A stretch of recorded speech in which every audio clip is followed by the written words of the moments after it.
कहानी के शुरुआत में हमें इस कहानी के मेन कैरेक्टर को दिखाया जाता है जिसका नाम क्राई एंड्री है। मार्केट में खबर थी कि ग्रीवर्स अपने साथ कुछ नए मेंबर को ले रहे हैं। वो भी इस एग्जाम को देने के लिए जा रहा था। इससे पहले वो 5 बार और गया, पर गिल्ड के लोगों ने उसे कमजोर समझ के वहाँ से भगा दिया था। जब वो टेस्ट देने के लिए जाता है तो वहाँ पर वो देखता है कि बहुत सारे लोग टेस्ट देने के लिए आए हैं। उसे नहीं लगता कि इतने सारे लोगों में से कोई उसे चुनेगा, इसलिए वो पहले ही हिम्मत हार जाता है। जब वो पब के पास लाइन में खड़ा होता है तभी उसको वहाँ पर एक लड़की मिलती है जिसका नाम लूदा है। वो कहती है कि हे, तुम भी क्या पार्टी ज्वाइन करने के लिए आए हो? लूदा अभी अभी लेवल 3 में प्रमोट हुई है। वो क्राई को देखकर उसका दोस्त बनना चाहती थी, इसलिए वो उसकी तरफ हाथ बढ़ाती है, बट क्राई यहाँ पर हाथ नहीं मिलाता है और कहता है कि मेरा नाम क्राई एंड्री है, तुमसे मिलकर अच्छा लगा लूदा। लूदा उसे काफी परेशान देखती है, इसलिए उसको इस बात का बुरा नहीं लगता कि उसने हाथ नहीं मिलाया। लूदा उसे बताती है कि मैं अकेली थी, इसलिए वाइफ बोल के खजाने को हैंडल नहीं कर सकती थी, इसलिए मैं क्लैन में ज्वाइन होना चाहती हूँ। तभी यहाँ पर एक हट्टा कट्टा आदमी खड़ा होता है। वो उस लड़की से कहता है कि ये जगह तुम्हारे लिए नहीं है, चलो भागो यहाँ से। जिस बात से वो दोनों ही आपस में लड़ने लगते हैं। इतनी देर में यहाँ पर सिक्योरिटी आती है और वो कहती है कि तुम्हें अपना लाइसेंस रद्द नहीं करवाना है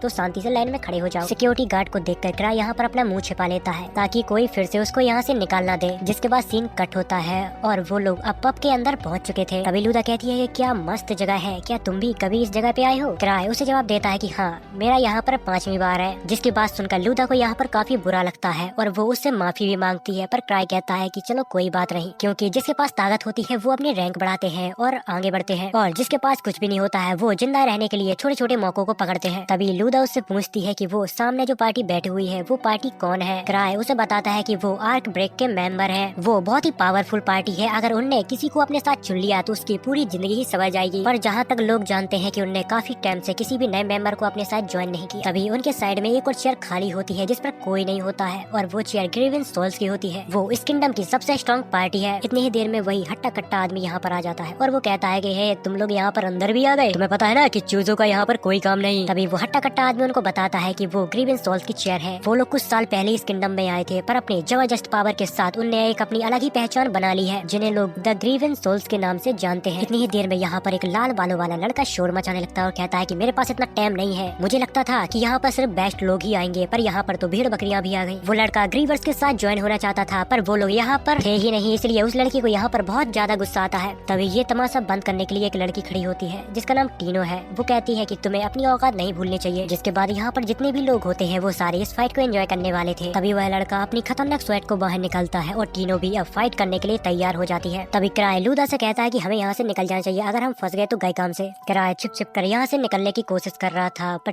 टीनो उसकी पावर को महसूस कर लेती है और उसको रोक लेती है और कहती है कि मास्टर, आप यहाँ पर कब से हो? इतनी ही देर में आर्क आ जाता है और वो कहता है कि अरे तुम यहाँ पर क्या कर रहे हो? तुम्हें पता है ना कि ये इवेंट तुम्हारे बिना शुरू नहीं होगा। जिस सब कुछ सुनकर लूदा को यहाँ पर कुछ भी समझ में नहीं आ रहा था कि आखिर ये सब चल क्या रहा है, और यहाँ पर जितने भी सारे लोग होते हैं उन सारों की आंखें फटी की फटी रह जाती है, क्योंकि ये ग्रीवेंस सोल्स का लीडर होता है क्राई एंड्री। जिसके बाद सीन फ्लैशबैक में शिफ्ट होता है। वो लोग छोटे थे और ट्रेजर हंटिंग करते थे। तभी क्राई के दोस्तों ने एक बार क्राई की जान बचाई थी, क्योंकि उसको पता ही नहीं चला कि कब मॉन्स्टर उसके पीछे आ गया। उन सारे ही दोस्तों का सिर्फ एक ही सपना था कि दुनिया का सबसे महान ट्रेजर हंटर बनना है। बट क्राई हर चीज में इतना ज्यादा अच्छा नहीं था जितना कि वो लोग थे, पर फिर भी उसके दोस्त कभी उसको ऐसा महसूस नहीं होने देते थे कि वो कमजोर है और किसी काम का नहीं। जिसके बाद ऐसे ही वक्त बीत जाता है। एक दिन फिर क्राई सोचता है कि वो अपने ही टीम को छोड़ देगा, क्योंकि वो अपनी वजह से किसी दूसरे की जान खतरे में नहीं डालना चाहता था। पर उसके साथ कुछ ज्यादा ही गलत हो जाता है। वो जिस टीम को छोड़ने के लिए आया था वो सारे लोग मिलकर उसको इस टीम का लीडर बना देते हैं, क्योंकि वो लोग नहीं चाहते थे कि क्राई उनकी टीम को छोड़ कर जाए, क्योंकि उससे अच्छा कोई नहीं। अगर क्राई नहीं होता तो शायद ग्रीवेंस सोल्स कभी नहीं होती। जिसके बाद वापस से सीन प्रेजेंट में आता है। तभी आर कहता है कि तुम्हें आने में बहुत देर होगी। क्राई उसे बताता है कि मैं आज सोकर बहुत लेट जागा था। क्राई आर को बताता है कि मेरे पास एक बहुत ही ज्यादा काबिल मेंबर है, अगर मैं कहूँगा तो तुम उसे अपनी पार्टी में लोगे? आर्क उसे जवाब देता है कि बिल्कुल, इसमें भी कोई पूछने की बात है। पर अभी भी यहाँ पर वो लाल बालों वाला लड़का शोर मचा रहा था। तभी क्राई उससे कहता है कि हे, तुम्हारा नाम क्या है? वो लड़का कहता है कि मेरा नाम गिलबर्ट बुश है, मैं लेवल 4 का हंटर हूँ। क्राई यहाँ पर उनमें से किसी एक को चुनना चाहता था, पर उसको समझ में नहीं आता कि आखिर किसको वो चुने, इसलिए वो लक के सहारे सबको छोड़ देता है और अपने रिंग को निकाल कर फेंक देता है और कहता है कि जिसको ये रिंग मिलेगी उसको मैं रिकमेंड करूंगा। ये बात सुनकर गिल्ड में जैसे कि तहलका ही मच जाता है। वो सारी लोग उस रिंग को पकड़ने के लिए दौड़ते हैं, पर तभी टीनो गिलबर्ट के मुंह में एक लात जड़ देती है और फिर उस रिंग को पाने के लिए पूरे गिल्ड के लोग सारे ही आपस में लड़ने लगते हैं। मौके को देखकर क्राई यहाँ से खिसक जाता है, जिसके बाद पूरे ही पब की बैंड बज जाती है। जिसके बाद हमें अगले दिन का सीन दिखाया जाता है, जहाँ पर क्राई के पास एक लड़की आती है और वो इस न्यूज के बारे में उसे बताती है, तुम्हारी वजह से पूरे पब की भैंस की आंख हो गई। तभी क्राई उससे पूछता है कि इस हादसे में कोई घायल तो नहीं हुआ? पर वो लड़की उसे जवाब देती है कि नहीं, ऐसा कुछ भी नहीं हुआ, पर हाँ, एक्सप्लोरर एसोसिएशन के मैनेजर को आपसे मिलना है। जिसके बाद क्राई उससे कहता है कि जितना भी पब का तोड़फोड़ का खर्चा आया है वो सारी आर्क के अकाउंट पर डाल दो और आर्क को ही एसोसिएशन भेज देना, वो उनकी डांट सह लेगा। थोड़ी देर में क्राई को पता चलता है कि आर्क यहाँ पर नहीं है, वो किसी काम से बाहर गया है। अब उसको ही मैनेजर के पास जाना होगा और उनकी डांट को सहना होगा। जिसके बाद आर्क अपने मास्क के बारे में बताता है कि अगर मेरा मास्क टूटा नहीं होता तो मैं आर्क का भेस बना के उसके पास चला जाता, पर अब मुझे शायद ऐसे ही जाना होगा। जिसके बाद हमें एसोसिएशन का सीन दिखाया जाता है जहाँ पर क्राई अपने बॉस से माफी मांगता है और उसके सामने गिड़गिड़ाने लगता है और कहता है कि मैंने लोगों को रोकने की बहुत कोशिश की पर वो लोग आउट ऑफ कंट्रोल हो चुके थे। मुझे पता है कि ये सब मैटर नहीं करता, पर सबसे बड़ी बात ये है कि किसी को भी चोट नहीं आई। जिसके बाद वो मैनेजर उसको एक मिशन दे देता है, पर यहाँ पर क्राई एंडी बहुत ही आलसी किस्म का आदमी होता है। वो मैनेजर के सामने बड़ी बड़ी बातें करने लगता है और मन में सोचता है कि एक मिशन को पिक करके वो आर्क के ऊपर थोप देगा। जिसके बाद वो एक सैंपल से दिखने वाले मिशन को चुनता है और वो सोचता है कि इस मिशन को मैं आर्क के ऊपर थोप दूंगा और चुपचाप निकल जाऊंगा, पर उसे पता नहीं होता कि उसने जो मिशन चुना है वो सबसे ज्यादा टफ मिशन है। जिसके बाद क्राई वापस एसोसिएशन से आता है और आर्क के पास जाता है, बट उसको आर्क वहाँ पर नहीं मिलता है क्योंकि वो किसी काम से बाहर गया था, क्योंकि उसे नोबल ने बुलाया था, इसलिए वो कुछ समय के लिए वापस नहीं आ सकता। तभी टीनो क्राई से कहती है कि देखो मास्टर, मुझे ये रिंग मिल गई, और वो कहती है कि मैं नहीं चाहती थी कि कोई और तुम्हारी रिंग अपने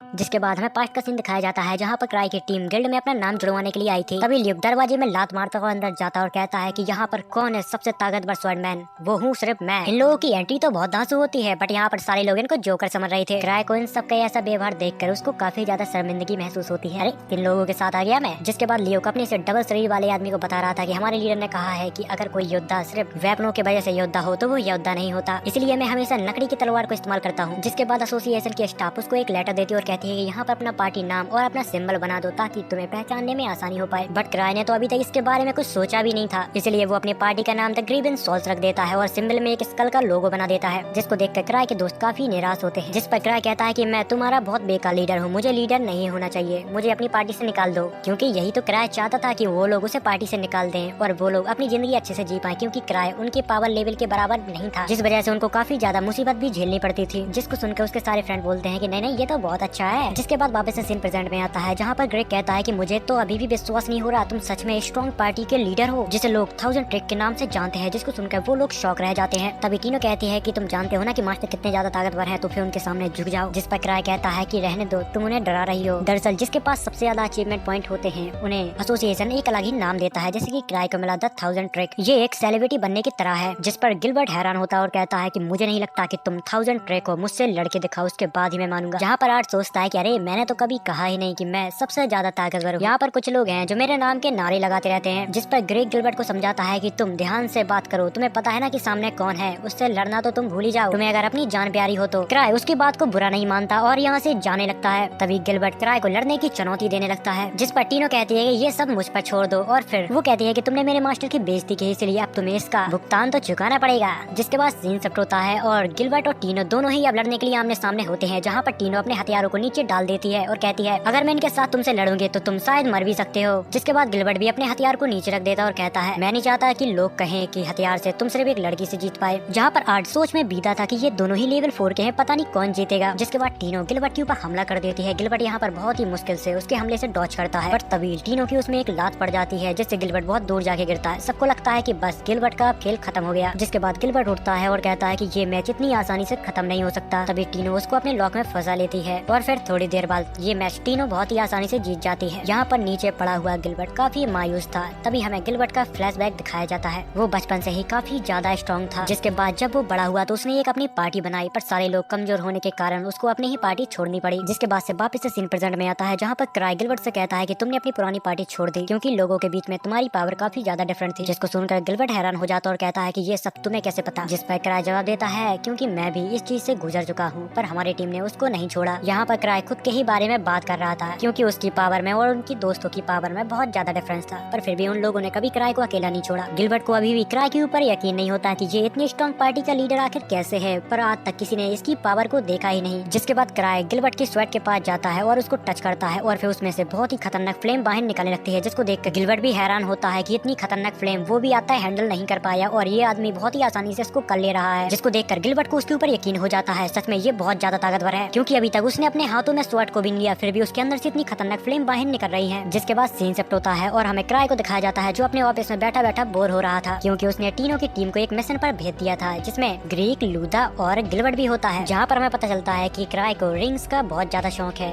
और वो यहाँ वहाँ से रिंग कलेक्ट करता ही रहता है और एसोसिएशन का पैसा फूंकता रहता है। जिसके बाद क्राई को याद आता है कि उसको अपने रिलिक चार्ज करवाना था और वो एक लड़की के पास आ जाता है। वो लड़की थोड़ी देर बाद डेंजन के अंदर हंटिंग करने के लिए जाने ही वाली थी, पर उससे पहले क्राई यहाँ पर आ जाता है, जहाँ पर वो लोग क्राई की बहुत ज्यादा रिस्पेक्ट करते हैं और उसको एक फैंटम के बारे में बताते हैं कि वो नॉर्थ हाईवे पे आ गया था। 3rd लेवल के नाइट वहाँ पर मौजूद थे, इसलिए वो सारे ही लोग वहाँ पर मारे गए। लगता है कि वो बहुत ज्यादा ताकतवर फैंटम है। उस सारे लोग मारने के बाद उसने एक वाइट वोल्फ का रूप ले लिया था, ऐसा वहाँ के लोग कह रहे हैं। जहाँ पर क्राई को याद आता है कि उस मिशन के लिए तीनों की टीम को उस जगह के लिए भेजा था। जब वो अपने ही दिए गए मिशन को वापस से चेक करता है तो उसमें बहुत सारे लोग लेवल 5 के होते हैं, बट किसी को नहीं पता कि वो जिंदा हैं या फिर मर गए। जिस बात से उसको भी काफी चिंता होने लगती है, क्योंकि उसने टीनों को भेजा था वहाँ पर। जिसके बाद हमें टीनों की टीम को दिखाया जाता है जो जंगल में उस ट्रेजर को ढूंढ रही थी, और दूसरी तरफ हमें क्राई को दिखाया जाता है जो काफी परेशान था कि उसने इतनी बड़ी गलती आखिर कर कैसी दी। जिसके बाद क्राई खुद ही सोचता है कि अब वो उनकी मदद करेगा, वो उनसे पहले ही उस ट्रेजर के पास पहुंच जाएगा ताकि उनको फैंटम से ना उलझना पड़े। जिसके बाद वो यहाँ से एक सीक्रेट दरवाजा खोलता है। दूसरी तरफ हमें टीनों को दिखाया जाता है जिनको चलते चलते रात हो चुकी थी, तभी उनके ऊपर एक फैंटम वॉल्फ अटैक करता है। दूसरी तरफ हमें क्राई को दिखाया जाता है जो एक बोरी में किसी चीज को भरकर ले जा रहा था, तभी उसको एवा देख लेती है और कहती है कि तुम ये सब कहाँ ले जा रहे हो। जिस पर क्राई जवाब देता है कि मैं तो बस घूमने जा रहा था। जिसके बाद क्राई अपने चेहरे को ढकता है और यहाँ से उड़कर चला जाता है। जिसके बाद हमें पास्ट का सीन दिखाया जाता है जहाँ पर ग्रेवन सोल्स अपनी टीम के साथ जश्न मना रही थी। उनको किंगडम में यहाँ सिर्फ एक ही हफ्ता हुआ था और एक ही हफ्ते के अंदर ल्यूक की तलवार टूट जाती है, जिससे वो काफी ज्यादा निराश रहता है। जिस पर लीज उसे जवाब देती है कि अरे छोड़ो यार, वो बस एक लकड़ी की तलवार थी। यहाँ पर वो लोग थोड़ी देर पहले साइक्लोप्स को मार कर आए थे। जिस पर एक आदमी कहता है क्या बकवास कर रहे हो साइक्लोप्स, तुम बच्चों उनको नहीं मार सकते, वो बहुत ज्यादा ताकतवर होते हैं। जिस पर लीज उसका सिर उसे दिखाती है, जिसको देखकर वो आदमी शौक रह जाता है। जिसके बाद से वापस से सीन प्रेजेंट में आता है जहाँ पर टीनों की टीम धीरे धीरे करके उन वॉल्फ को मार के आगे बढ़ती रहती है। तभी ग्रेग गिलबर्ट से कहता है कि तुमने अपनी स्वैट की पावर को इस्तेमाल क्यों नहीं किया। तभी गिलबर्ट उसको जवाब देता है कि मेरे स्वैट में अब माना नहीं बचा है, क्योंकि क्राई ने स्वैट की पूरी पावर को यूज कर लिया था। इसी में वो लोग थक जाते हैं और कहते हैं कि हमें आगे नहीं बढ़ना चाहिए, हमें अपनी जान बचानी चाहिए। अभी टीनू उनको जवाब देती है कि मास्टर ने हमें ये मिशन दिया है तो हमें किसी भी हालत में इसको पूरा करना ही होगा, चाहे वो कितना भी मुश्किल हो। जहाँ पर हमें पता चलता है कि क्राई हर मुसीबत से पहले ही सब कुछ कैलकुलेट कर लेता है। जिसके बाद टीनों की टीम आगे बढ़ती है तो उनको वहाँ पर बहुत सारे वुल्फ मिलते हैं, जहाँ पर वो लोग स्ट्रेटेजी बना रहे थे कि वुल्फ से बचकर हमें गुफा के अंदर जाना होगा। दूसरी तरफ हमें क्राई को दिखाया जाता है जो उड़ते उड़ते उन सभी को ढूंढ रहा था, पर अभी भी उसको कोई भी नजर नहीं आया था। दूसरी तरफ हमें टीनों की टीम दिखाई जाती है जहाँ पर वो गुफा के अंदर जाते हैं तो उनको और भी सारे वॉल्फ मिलते हैं जिनके साथ वो फाइट करने लगते हैं। वो लोग टीम वर्क के साथ उन सारी वॉल्फ को खत्म कर देते हैं, पर ये इतना भी आसान नहीं था। अंदर से कुछ और वॉल्फ उनसे लड़ने के लिए आ जाते हैं। यहाँ पर गिलबर्ट उनके साथ फाइट करने लगता है। गिलबर्ट बोलता तो बहुत ज्यादा है पर उसी के साथ वो स्ट्रॉन्ग भी है, बट यहाँ पर लूदा बहुत कुछ तो नहीं कर सकती है, पर वो चोर की तरह सभी दुश्मनों की जगह करेक्ट बता सकती है। जिस टीम वर्क का फायदा टीनो उठाती है और उन मॉन्स्टरों को खत्म कर देती है। जहाँ पर टीनो को लगता है कि ये सब कुछ मास्टर ने पहले भाप लिया होगा, इसलिए उनने इन लोगों को मेरे साथ भेजा। यहाँ पर गिलबर्ट को भी टीम वर्क के साथ फाइट करने में बहुत मजा आ रहा था। तभी उसको अपने पास्ट याद आता है जब उसकी टीम उसके साथ मैचअप नहीं कर पाती थी, इसलिए उसने अपनी ही टीम को लीव कर दिया। बट उसको आज समझ आ रहा था कि जब वो कमजोर पड़ता है तो कैसा लगता है। गिलबर्ट को वॉल्फ के साथ लड़ने में बहुत परेशानी आ रही थी, जिस पर ग्रेग गिलबर्ट का साथ देता है, जिस वजह से गिलबर्ट उस मॉन्स्टर को बहुत ही आसानी से खत्म कर देता है। जिसके बाद उनकी टीम आगे बढ़ जाती है। तभी टीनों को किसी की प्रेजेंस फील होती है, बट जहाँ तक उनको समझ में आ रहा था तो ये शायद एक बॉस की पावर भी हो सकती है या फिर और भी कुछ। और अब टीनों की टीम अंदर जाने से डर रही थी, पर टीनो उनको हौसला देती है कि मास्टर ने तुम सबको ऐसे ही नहीं चुना, उनने तुम लोगों के अंदर कुछ न कुछ देखा होगा, वरना वो क्यों मेरे साथ तुम लोगों को भेजते यहाँ पर। दूसरी तरफ हमें क्राई को दिखाया जाता है जो अभी भी उन सभी की तलाश कर रहा था। उसी के साथ वो उसको भी बहुत ज्यादा कोस रहा था जिसने ये जैक पैक बनाया है, क्योंकि वो उसमें ब्रेक डालना ही भूल गया, जिस वजह से वो गुफा के अंदर तो चला जाता है पर उसकी स्पीड इतनी ज्यादा होती है कि वो यहाँ वहाँ टकराता रहता है। लोगों को ढूंढते ढूंढते टीनों की टीम उस बॉस के पास पहुंच जाती है और उनको देखते ही बॉस उनके ऊपर अटैक कर देता है, जिस वजह से उनको ये तो पता चल जाता है कि ये वाला बॉस सच में बहुत ज्यादा ताकतवर ताकतवर है। तभी टीनो वाइट वॉल्फ को देखती है तो समझ जाती है कि इसकी वीकनेस इसका सिर है, जहाँ पर वो अपनी टीम से कहती है कि तुम इसका थोड़ी ध्यान भटकाओ, मैं इसको देखती हूँ। गिलबर्ट अपनी पूरी कोशिश करता है मॉन्स्टर का ध्यान भटकाने में। दूसरी तरफ ग्रेग उसके ऊपर हमला करता है तो एक ही झटके में उसकी स्वैट टूट जाती है। इसी मौके का फायदा उठाकर टीनो उसकी स्वैट पर चढ़ जाती है और उसके सिर तक पहुंच जाती है, पर इसी के बीच उसका पैर जख्मी हो जाता है। बट तब भी वो हार नहीं मानती और उसके सिर पर अटैक कर देती है, जिससे वो मॉन्स्टर तो खत्म हो जाता है, पर टीनो की हालत अब बहुत ही बुरी हो चुकी थी। तभी टीनो अपने पैर पर एक पोषण डालती है, जिससे काफी हद तक उसका पैर ठीक हो जाता है। ग्रेग कहता है कि आज का तो दिन ही खराब है, मेरी तो स्वैट ही टूट गई। गिलबर्ट कहता है कि कम से कम तुम जिंदा तो हो, यही बहुत बड़ी बात है। अब उनको लग रहा था कि उन्होंने सारे मॉन्स्टर को खत्म कर दिया, इसलिए अब उन लोगों को ढूंढना चाहिए जिनके लिए वो लोग यहाँ पर आए थे। वो लोग यहाँ से आगे बढ़ पाते इससे पहले यहाँ पर बहुत जैसे दिखने वाले सेम टू सेम वैसे ही कुछ और वॉल्फ आ जाते हैं, जो कि हथियारों से लैस होते हैं। अब उनको समझ में नहीं आ रहा था कि एक से लड़ते लड़ते उनकी हालत खराब हो गई है, अब तो चार हैं। अब उनके पास कोई भी चारा नहीं था, इसलिए वो लोग यहाँ से भागने का डिसाइड करते हैं। साइड में एक छोटी सी गुफा होती है जिसके अंदर से वो वॉल्फ नहीं आ सकते थे, पर इससे पहले वहाँ तक वो लोग पहुँच पाते। व्हाइट वॉल्फ उनकी चाल को समझ जाते हैं और उनका रास्ता ब्लॉक कर देते हैं, जिस पर गिलबर्ट और ग्रेग कहते हैं कि हम लोग इनका चारा बनते हैं, तुम दोनों यहाँ से भागने की कोशिश करो। तभी टीनो को क्राई की रिंग के बारे में याद आता है, उन वॉल्फ की आंखों पर शूट करेगी और यहाँ से भागने की कोशिश करेगी, बट इसके लिए भी थोड़ा टाइम चाहिए, जिस पर गिलबर्ट उन मॉन्स्टरों के साथ भिड़ जाता है। लूदा और ग्रेग भी इसमें उसका साथ देती हैं। मौके को देखकर टीनो उस मॉन्स्टर के मुंह पर शूट कर देते हैं, जिससे उनको थोड़ा टाइम मिल जाता है। तभी गिलबर्ट को बहुत ही तेजी से एक पंच टकराता है, जिससे वो जाके दीवार से टकरा जाता है। अब टीनो की टीम को कोई भी तरीका नजर नहीं आ रहा था जिससे वो यहाँ से बच के बाहर निकल पाए। तभी अचानक से क्राई एक मॉन्स्टर से टकरा जाता है, जिसको देखकर वो सारे मॉन्स्टर उससे डरने लगते हैं। बट जिससे क्राई टकराया था वो मॉन्स्टर क्राई के ऊपर अटैक कर देता है, बट वो मॉन्स्टर उसको एक खरोच भी नहीं पहुंचा पाता, जिसको देखकर वो सदमे में चला जाता है। जिस पर क्राई थोड़ी हीरो बनने की कोशिश करने लगता है और कहता है कि मुझे माफ करना, मेरे पास 17 जिंदगियां हैं। जिसके बाद उसी मॉन्स्टर के ऊपर क्राई बहुत ही खतरनाक एक अटैक करता है, जिसको देखकर टीनो की टीम कहती है क्या ये सच में लेवल 8 है, ये तो सच में बहुत ज्यादा ताकतवर है। जिस पर क्राई सोचता है कि ये लेवल 3 का मॉन्स्टर है, पर ये बहुत ज्यादा ताकतवर है। जहाँ पर हमें पता लगता है कि क्राई के पास कोई भी पावर नहीं है, उसने ये सब बस शूटिंग रिंग की वजह से किया हुआ था। क्राई ने अपनी स्वैट रास्ते में कहीं गिरा दी थी, इसलिए वो अब उनके साथ फाइट भी नहीं कर सकता था। इसलिए वो सोचता है कि मिशन जाए भाड़ में, मुझे अपने घर जाना है, क्योंकि अब उसके पास कोई भी ऑप्शन नहीं बचा हुआ था। इसलिए वो एक लॉकेट को निकालता है और मॉन्स्टर की तरफ फेंकता है, जिससे वहाँ पर धुआं होने लगता है। जिसके बाद वो कहता है अरे मुंह क्या देख रहे हो, भागो यहाँ से। बट जख्मी होने के कारण टीनो यहाँ पर ज्यादा तेजी से नहीं भाग पा रही थी, उसी के साथ क्राई भी उसके पीछे पीछे भाग रहा था, बहुत ही स्लोली। टीनो को लगता है कि मास्टर कितने अच्छे हैं, वो मेरे साथ भाग रहे हैं ताकि मुझे कोई मॉन्स्टर चोट ना पहुंचा पाए। बट सच्चाई तो यह है कि क्राई अपनी फुल स्पीड में भाग रहा था, पर वो ज्यादा तेज भाग ही नहीं पाता। थोड़ी देर बाद वो लोग उन मॉन्स्टरों से बहुत दूर चले जाते हैं, जिसके बाद सभी लोग क्राई को शुक्रिया कहते हैं, पर वो कहता है कि अरे ऐसा कुछ भी नहीं है। सबकी जान बचाने के लिए क्राई टीनो को शुक्रिया कहता है, जिसको सुनकर टीनो फूली नहीं समाती। क्राई को टीनो की चोट नजर आती है, इसलिए वो अपने रैलिक से उसकी चोट को ठीक कर देता है। वो लोग आगे तो बढ़ते जा रहे थे, पर उनको यही नहीं पता कि वो लोग जा कहाँ रहे हैं। जिसके बाद सीन पास्ट में शिफ्ट होता है, जहाँ पर क्राई अपने दोस्तों को अपने सारे रैलिक दिखा रहा था, जिसको देखकर वो सभी लोग कहते हैं क्या इनमें से हम कोई एक चीज ले सकते हैं। जिस पर क्राई कहता है कि तुम्हें जो सी चीज अच्छी लगे वो तुम ले सकते हो। तभी उनमें से एक लड़की एक बैग को उठाती है जो उसको बहुत पसंद आता है। क्राई उसे बताता है कि ये बैग जितना दिखने में छोटा लगता है, उससे वो कई ज्यादा चीजों को स्टोर कर सकता है। उन लोगों का इन चीजों में इंटरेस्ट बढ़ ही रहा था। तभी क्राई उन्हें बताता है ये सिर्फ चॉकलेट रखने के काम आता है। तभी लीज एक ब्रेसलेट को उठा लेती है और अपने हाथ में पहन लेती है और धड़ाम से नीचे गिर जाती है। जिस पर क्राई उसे बताता है कि ये एक लिवायत रिंग है, जिसे पहनने से शरीर के पूरे सेंसेस खराब हो जाते हैं। दूसरी तरफ लियो के कर्ज स्वेट को उठा लेता है, जिससे वो कर्ज हो जाता है और आउट ऑफ कंट्रोल हो जाता है, और वो कहता है कि मैं दुनिया के सारे इंसानों को खत्म कर दूंगा। जिसके बाद वापस से सीन प्रेजेंट में आता है। वो लोग अभी भी गुफा के अंदर चल रहे थे, वो अभी तक एग्जिट को ढूंढने में नाकाम रहे। सभी लोग क्राई के पीछे ऐसे चल रहे थे जैसे कि क्राई को रास्ता पता हो, पर सच्चाई तो ये है कि क्राई को खुद नहीं पता कि वो जा कहाँ रहा है। मुझे पता है कि ये सब ट्रेनिंग का हिस्सा है, पर हम जा कहाँ रहे हैं। जिस पर क्राई सोचता है कि मुझे खुद भी नहीं पता, पर पता नहीं क्यों ये सभी लोग मुझ पे ऐसे निर्भर हो रहे हैं जैसे कि मैं सब जानता हूँ। चलते चलते वो एक ऐसी जगह पे पहुंच जाते हैं जहाँ पर दो रास्ते होते हैं, बट टीनो यहाँ पर दूर से उन लोगों को देख लेती है जिनको ढूंढने के लिए वो लोग यहाँ पर आए थे। जिस पर टीनो कहती है कि मैंने कहा था ना, मास्टर जो करते हैं उसके पीछे कुछ न कुछ वजह होती है। वो लोग लेवल 5 के हंटर थे, पर इस समय पे वो बहुत ज्यादा जख्मी थे। रुडोल्फ जो इस पार्टी का लीडर था, वो उन्हें ढूंढने के लिए शुक्रिया कहता है, पर टीनो उससे कहती है कि मुझे शुक्रिया मत करो, मेरे मास्टर को करो, क्योंकि उनकी वजह से हम लोग यहाँ तक पहुँचे हैं। जिस पर क्राई जवाब देता है कि मैंने ऐसा कुछ भी नहीं किया। रुडोल्फ की पार्टी यहाँ पर काफी समय से फंसी हुई थी, इसलिए उनके पास कोई भी एनर्जी नहीं थी। जिसके बाद क्राई अपने बैग से बहुत सारी चॉकलेट निकालता है और सभी को दे देता है। तभी गिलबर्ट क्राई से पूछता है कि आखिर ये काम कैसे करता है। जिस पर क्राई कहता है कि ये एक सीक्रेट है। ग्रेग उस पार्टी के लीडर से कहता है कि तुम लोग तो लेवल 5 के हो, फिर भी उन वॉल्फ को नहीं हरा पाए। जिस पर वो जवाब देता है कि हमारा सामना वॉल्फ से नहीं, स्कल पहने हुए एक फैंटम से हुआ था। वो इतना ज्यादा ताकतवर था कि उसने हमें कीड़े मकोड़े की तरह हरा दिया। उसे हम बहुत ज्यादा कमजोर लगे, इसलिए उसने हम लोगों को खत्म नहीं किया। वो फैंटम इतना ज्यादा ताकतवर था कि शायद 1000 स्वेट भी उसको ना हरा पाए। दरअसल 1000 स्वेट क्राई के बचपन के दोस्त लियो का नाम है। जिस पर क्राई सोचता है कि क्या मजाक कर रहे हो, अगर इतना कोई ताकतवर होता, अगर ऐसे फैंटम एग्जिस्ट करते होते तो लियो कब का उन्हें मार चुका होता, पर अभी वो आ गया तो मुझे नहीं लगता कि टीनो उसे हरा पाएगी। क्राई उन सबको बताता है कि हमें यहाँ से जल्दी निकलना होगा। होगा और इस टीम को लीड करेगी टीनो, क्योंकि मैं तो ज्यादा तेज भाग ही नहीं पाता। जिस पर टीनो जवाब देती है कि आपके कंपैरिजन में मैं कुछ भी नहीं हूँ मास्टर। जिस पर क्राई उसे जवाब देता है ये तुम्हारी ट्रेनिंग का हिस्सा ही है। तभी वो सोचता है प्लीज प्लीज प्लीज मान जाओ ना, क्योंकि ये सब करना मेरे लिए बहुत ज्यादा बोरिंग है। जिसके बाद टीनो इस बात से सहमत होते हैं कि उन्हें इस जगह से जल्दी निकलना चाहिए। वो लोग यहाँ से निकल नहीं पा रहे थे, इतनी ही देर में उनको कुछ अजीब गरीब आवाज सुनाई जाती है। जिस पर क्राई सोचता है कि अब तो मैं गया पक्का,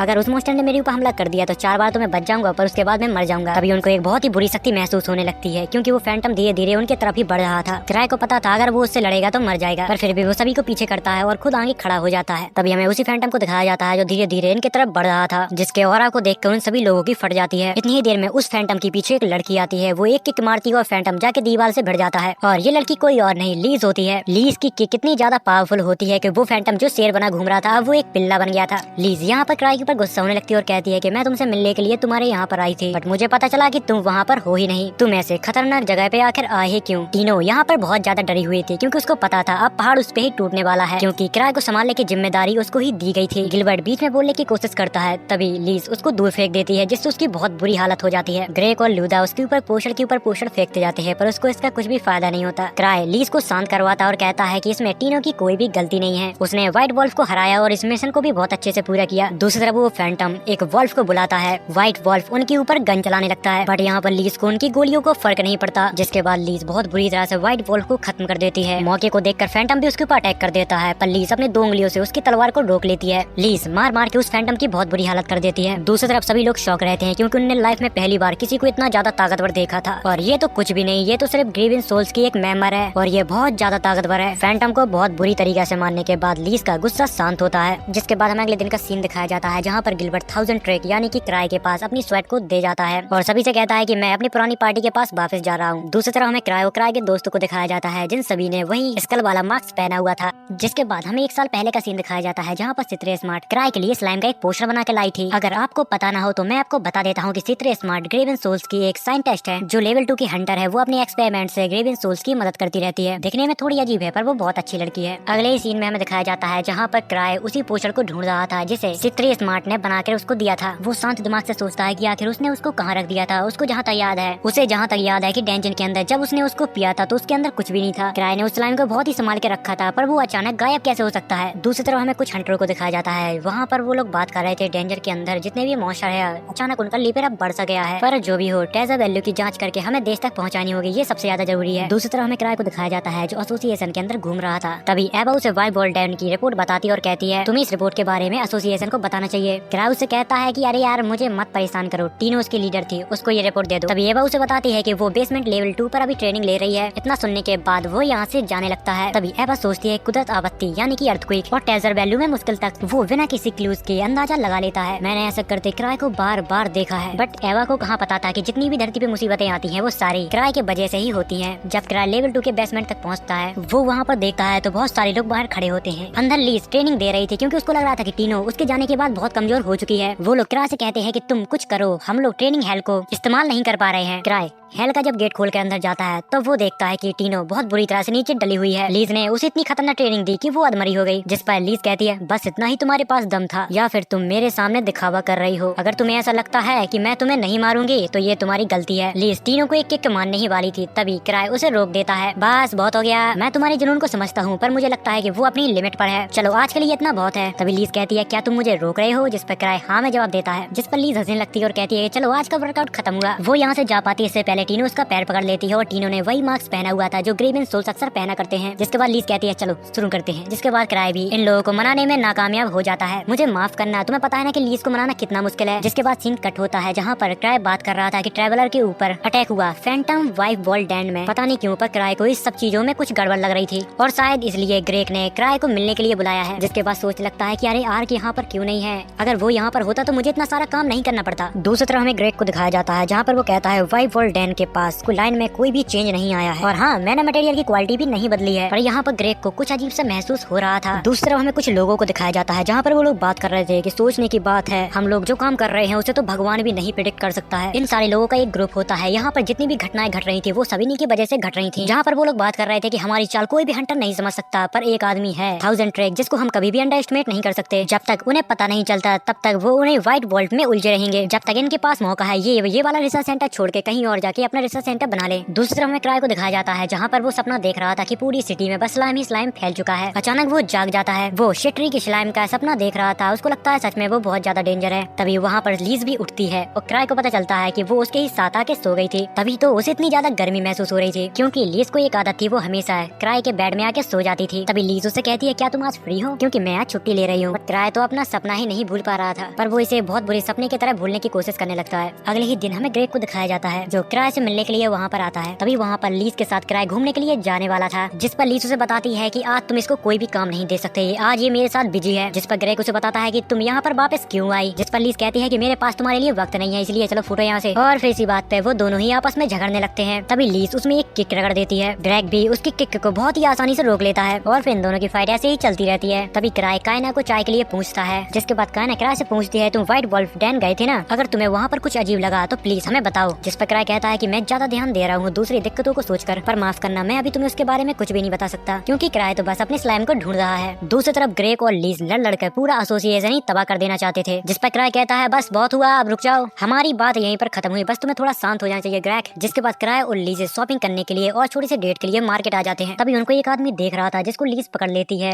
और उससे पूछती है कि तुम कौन हो, आखिर क्यों हमें देख रहे थे। बट क्राई लीज को समझाता है कि अरे तुम क्यों इसको परेशान कर रही हो, ये बस एक आम इंसान है। बट हमें थोड़ी देर बाद पता चलता है कि उन्हीं मॉन्स्टर की एसोसिएशन ने इस आदमी को क्राई का पीछा करने के लिए भेजा हुआ था। जिसके बाद में ग्रेग को दिखाया जाता है जो क्राई के ऊपर काफी ज्यादा नाराज हो रहा था, क्योंकि क्राई से किसी भी चीज के बारे में पूछते हैं तो वो यहाँ वहाँ निकल जाता है। इसलिए ग्रेग व्हाइट वुल्फ डैन की इन्वेस्टिगेट 7 की टीम को सौंप रहा था। जिसके बाद 7 की टीम डैन के अंदर चली जाती है। वो लोग कहते हैं क्या मुसीबत है, क्राई की वजह से हमें यहाँ पर फंसना पड़ा। जिसके बाद में क्राई और लीज को दिखाया जाता है जहाँ पर वो लोग एक छोटी सी डेट पर आए थे। क्राई उसे इस कैपिटल की सबसे अनसेफ जगह पे ले जाता है। तभी लीज उससे पूछती है तुम इस जगह पे किसी से काम है क्या जो तुम यहाँ पर हमें लेकर आए हो। जिस पर क्राई जवाब देता है कि हाँ, क्योंकि यहाँ पर लोग गायब हो रहे हैं। ऐसी जगह पे स्लैम क्वार्टर कोई लोगों का गायब होने की आम बात है। दरअसल क्राई चित्री का दिया हुआ स्लाइम को यहाँ पर ढूंढने के लिए आया था, क्योंकि उसको लग रहा था कि अगर उसने स्लाइम को नहीं ढूंढा तो वो पूरे शहर को तबाह कर देगा। तभी हमें उसी आदमी को दिखाया जाता है जो उनका कुछ टाइम पहले पीछा कर रहा था। वो इन्हें देखकर परेशान होने लगता है और कहता है ये कैसे हो सकता है, मुझे पता था कि मेरे पीछे कोई भी नहीं आ रहा, फिर भी इन्हें मेरे बारे में कैसे पता चल गया। उस आदमी ने अभी एक नई आइसक्रीम शॉप खोली थी, वहीं पर क्राई भी आ रहा था। इतनी ही देर में वहाँ पर एक सोफिया नाम की लड़की आती है। दूसरी तरफ लीजे उनकी दरवाजे को खनखना रही थी कि बाहर आओ, हमें आइसक्रीम खानी है। लीज को ऐसे करते करते थोड़ी देर बाद बहुत गुस्सा आने लगता है। वो अपने पंच से पूरी शॉप को तोड़ना चाहती थी, पर क्राई उसे रोकता हुआ कहता है मुझे लगता है कि ये वाली शॉप बंद है। अंदर हमें उसी आदमी को दिखाया जाता है जो उन दोनों की बातों को सुन रहा था। वो लोग यहाँ से जाने के लिए कहते हैं, जिसके बाद उस आदमी को थोड़ी राहत मिलती है। जिसके बाद क्राई वापस से अपने ऑफिस में आ जाता है। बट अभी भी क्राई को अपनी स्लाइम की काफी ज्यादा चिंता होती है, क्योंकि उसके एक सपने ने उसका पूरा दिमाग ही खराब कर दिया था। इतनी देर में वहाँ पर आया आ जाती है और वो बताती है हमने एसोसिएशन की कुछ मेंबरों को सिलेक्ट कर लिया है जो हमारी व्हाइट वुल्फ डैन में इन्वेस्टिगेट करने में मदद करेंगे, लेकिन 7 और उसका ग्रुप पहले ही आगे बढ़ चुका है। जिसके बाद हमें सीक्रेट एसोसिएशन दिखाई जाती है जहाँ पर वो लोग कहते हैं मुझे विश्वास नहीं होता कि उसने इतनी आसानी से हमारी फैसिलिटी को ढूंढ लिया। इसका मतलब ये हुआ कि उनके इंटेलिजेंस नेटवर्क हमसे भी ज्यादा है, लेकिन 1000 ट्रैक की सच्ची इंटेलिजेंस अभी तक साफ नहीं है, इसलिए हम अभी कुछ नहीं कह सकते उसने सच में हमें ढूंढा है कि बस वो एक तुक्का था। यहाँ पर सीक्रेट सोसाइटी में वो लाल बालों वाली लड़की यानी कि सोफिया भी होती है। वो उन सबको 1000 ट्रैक से लड़ने के लिए कहती है। इतना सुन के सभी लोग डर जाते हैं, क्योंकि क्राई लेवल 8 का है और सबसे बड़ी बात यह है कि वो ग्रीवन सोल्स का लीडर है। किसी को नहीं पता कि वो कितना ज्यादा ताकतवर है। जिस पर सोफिया जवाब देती है कि मैं भी देखना चाहती हूँ कि वो कितना ज्यादा ताकतवर है और मेरे डिफेंस सिस्टम उसके सामने कितना टिक पाता है। जिसके बाद हमें तीनों को दिखाया जाता है वो जब एसोसिएशन पहुंचती है तो वहाँ पर बहुत ज्यादा भीड़ होती है। तभी वो एक आदमी से पूछती है कि यहाँ पर क्या चल रहा है। वो बताता है कि एसोसिएशन की कोलैबोरेशन से सभी लोगों को व्हाइट वुल्फ डैन में भेजा जाएगा। यहाँ पर जितने भी लोग होते हैं वो सारे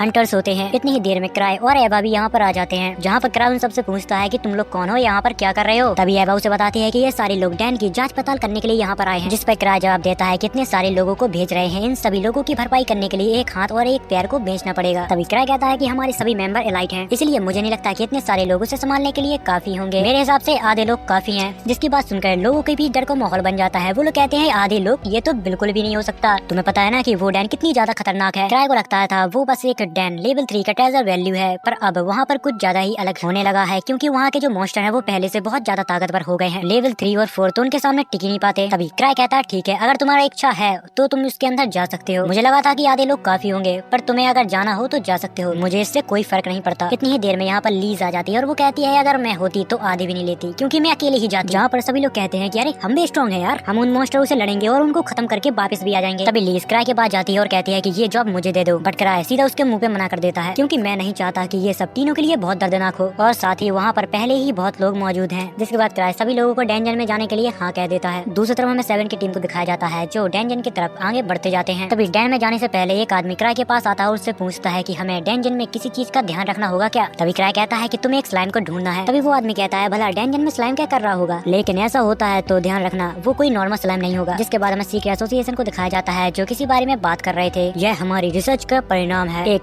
माना मटेरियल डिवाइस किसी खोज में कहीं पहुंचाने की बात कर रहे थे, बट उसमें एक बहुत बड़ी प्रॉब्लम होती है क्योंकि उस रास्ते के बीच 1000 ट्रैक आ रहा था। अगर किसी भी चीज में 1000 ट्रैक आया तो उसकी टीम ग्रेवियन सोल्स भी उस लफड़े में पड़ जाती है। अगर उन लोगों ने हमारी रिसर्च के बारे में पता लगा लिया तो फिर हम गए काम से। तभी सोफिया कहती है कि कोई दिक्कत की बात नहीं, मेरा डिफेंस सिस्टम बहुत ही ज्यादा ताकतवर है। सोफिया के बारे में हम ज्यादा तो नहीं जानते, पर इतना है कि उसका दिमाग बहुत ज्यादा तेज है और वो किसी भी चीज को बहुत ही आसानी से कर लेती है बिना कोई सबूत छोड़े, क्योंकि उसके दिमाग में कुछ ऐसा चल रहा था जिससे वो पूरे ग्रेवियन सोल्स को संभाल सकती है। दूसरी तरफ हमें 7 की टीम को दिखाया जाता है जो मॉन्स्टर को मारते मारते डेंजन के काफी अंदर तक आ गई थी। उन लोगों ने जहाँ तक अपनी सभी जांच पड़ताल कर ली थी, जिसके बाद उनके पास एक कॉल आता है और दूसरी तरफ से कोई उसे कहता है कि तुम अगर काम हो गया हो तो डेंजन से बाहर आ सकते हो। जिसके बाद दूसरी तरफ हमें क्राई को दिखाया जाता है जहाँ पर उसको कुछ समझ में नहीं आ रहा था कि उसको आखिर क्या करना चाहिए। क्राई ओवर थिंकिंग वाला बंदा है। यहाँ के कुछ लोग ये भी कहते हैं कि क्राई फ्यूचर देख सकता है। तभी लीज क्राई से कहती है कि मैं तुम्हारे सामने लड़ने के लिए बहुत उत्सुक हूँ, क्योंकि पिछले बार मैं अपनी पूरी पावर तुम्हें नहीं दिखा पाई। वो लोग यहाँ पर बात कर ही रहे थे, इतनी देर में यहाँ पर स्त्री स्मार्ट आ जाती है। अरे क्या चल रहा है गाइस, कैसे हो। तभी लीज कहती है क्या तुम पार्टी में ऐसे सिर्फ अकेले ही आई हो। जिस पर चित्र कहती है कि मैं किसी ऐसे से बात नहीं करना चाहती जो पार्टी छोड़कर घर भाग जाए। जिसके बाद वो कहती है कि मैंने सोचा कि क्राई को मेरी स्किल की काफी जरूरत होगी, इसलिए मैं यहाँ पर चली आई, क्योंकि ये एक एसोसिएशन है जो माना मटेरियल को इकट्ठा कर रही है, हमें ऐसा करने से उनको रोकना होगा। यहाँ पर क्राई किसी भी बात को सीरियसली नहीं ले रहा था, क्योंकि उसको बस अपनी स्लाइम की चिंता थी।